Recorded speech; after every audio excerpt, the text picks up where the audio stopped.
Royal revenge is a dish best served cold. For decades, it simmered just beneath the polished surface of the British monarchy, a silent force shaping destinies.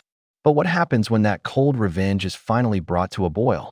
What happens when a queen, patient for years, finally finds herself in a position of power while her greatest critic self-destructs? The story of Queen Camilla and Prince Andrew is a masterclass in palace power dynamics. As her brother-in-law's world collapsed around him throughout late 2025 and into 2026, many began to ask a much darker question.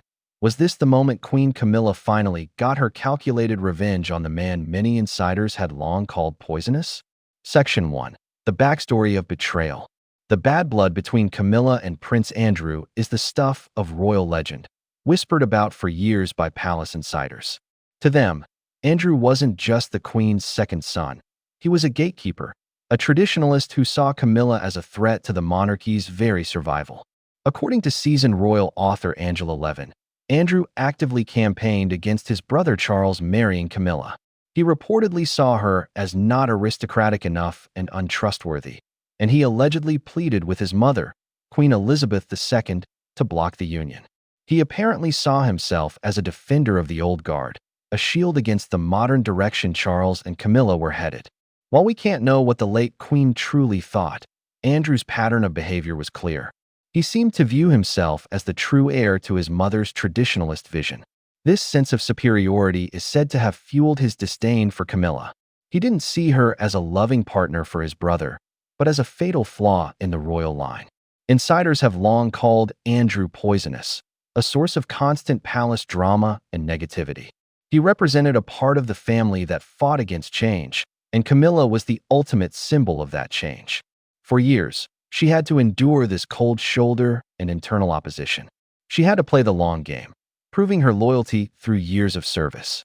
She had to swallow the insults, ignore the slights, and wait. To react would have been to prove her critics right. So she waited for the right moment. And in the spectacular, self-inflicted downfall of Prince Andrew, that moment finally arrived. Prince Andrew's fall from grace wasn't a single event, but a slow-motion car crash that played out over years. The catalyst, of course, was his disastrous association with the convicted sex offender Jeffrey Epstein.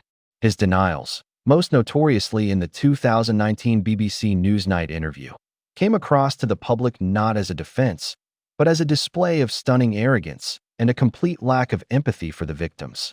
The royal family, an institution that survives on public image, was hemorrhaging credibility. The firm had to act. But the final, decisive moves wouldn't come until his brother was king. In October 2025, King Charles began dismantling his brother's royal identity.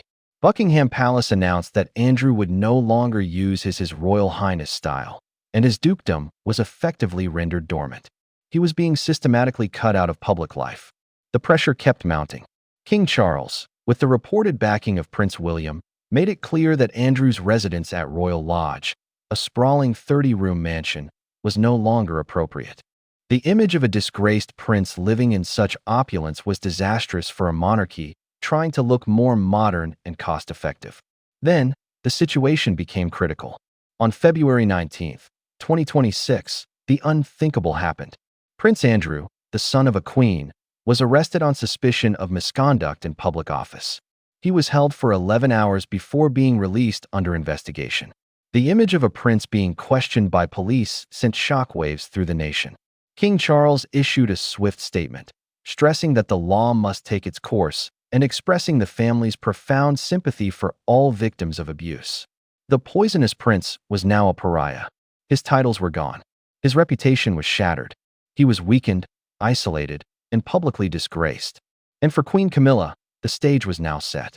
With Prince Andrew at his most vulnerable, Queen Camilla's power was demonstrated not through loud, overt actions, but through her quiet, unshakable new position. It was a masterclass in exercising power without ever having to raise her voice. This wasn't a screaming match. This was the cold, quiet checkmate. Her victory was her endurance. For years, she had weathered the storm of Andrew's alleged disapproval. Now, she was queen, and he was an outcast. Her revenge wasn't an act, but a state of being. She had won the long game simply by outlasting him. This wasn't just Camilla acting alone. It was a united front. King Charles had systematically stripped his brother of his royal standing.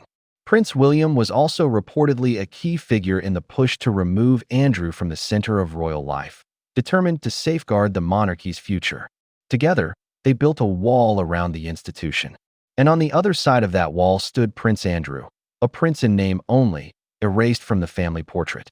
While Andrew was facing police investigations and public disgrace, Camilla was at the king's side, the undisputed matriarch of the House of Windsor.